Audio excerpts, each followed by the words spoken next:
Hi friends, ನಮಸ್ಕಾರ. ಇವತ್ತೇನಪ್ಪ ವಿಶೇಷತೆ ಅಂದರೆ ದೊಡ್ಡಕಮ್ಮಳ್ಳಿಯಿಂದ ಒಂದು ಡ್ಯೂಟಿ ಬಂತು ದೇವರ ಬಿಸನಹಳ್ಳಿ ಕಡೆ. ಅವ್ರನ್ನ ಪಿಕ್ ಮಾಡ್ಕೊಂಡು ಹೋಗಬೇಕಾದ್ರೆ outer ring road full jam ಆಗಿತ್ತು. ಆದರೆ ಏನು ಮಾಡೋದು, ಡ್ರೈವಿಂಗ್ ಫೀಲ್ಡ್ನಲ್ಲಿ ಇದ್ಮೇಲೆ ಇದನ್ನೆಲ್ಲ ನೋಡಿ ಭಯ ಪಡಬಾರ್ದು ಅಂದ್ಕೊಂಡು ಅವ್ರನ್ನ ಇಕೋ ಸ್ಪೇಸ್ ಡ್ರಾಪ್ ಮಾಡಿ ತುಂಬ ಹೊತ್ತು ವೆಯ್ಟ್ ಮಾಡಿದ್ರೆ ಇಲ್ಲೆಲ್ಲಿ ಡ್ಯೂಟಿ ಬೀಳಲಿಲ್ಲ. ನಾನು ಹಾಗೆ ಕಸವನಹಳ್ಳಿ ಕಡೆ ಹೊರಟೆ. ಕಸವನಹಳ್ಳಿಯಿಂದ ಒಂದು ಡ್ಯೂಟಿ ಬಂತು ಏರ್ಪೋರ್ಟ್ ಕಡೆಗೆ.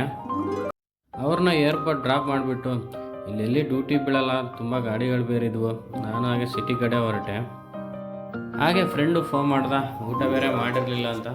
ನಾನು ಅವನಿಗೆ ಪಾರ್ಸಲ್ ತೊಗೊಬಂದು ಕೊಟ್ಬಿಟ್ಟು ತುಂಬ ಹೊತ್ತಾದಮೇಲೆ ಕಾಕ್ಸ್ ಟೌನಿಂದ ಒಂದು ಡ್ಯೂಟಿ ಬಂತು ಏರ್ಪೋರ್ಟ್ ಕಡೆಗೆ. ಅವ್ರನ್ನ ಏರ್ಪೋರ್ಟ್ ಡ್ರಾಪ್ ಮಾಡಿಬಿಟ್ಟು ಹಾಗೆ ಸ್ವಲ್ಪ ಗಾಡಿ ವೀಡಿಯೋ ಮಾಡಿಕೊಂಡು ಇನ್ನು ನೈಟು ಖಾಲಿ ಹೋಗೋಕ್ಕಾಗಲ್ಲ ಅಂತ ಪ್ರೀಮಿಯರ್ ಆನ್ ಮಾಡಿದೆ. ಪ್ರೀಮಿಯರಿಂದ ಒಂದು ಡ್ಯೂಟಿ ಬಂತು.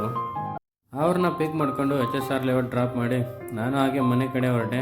ಇವತ್ತಿಂದ ಇಷ್ಟೇ ವಿಡಿಯೋ ಫ್ರೆಂಡ್ಸ್. ಹಾಗೆ ಫಾಲೋ ಮಾಡಿ, ಸಪೋರ್ಟ್ ಮಾಡಿ.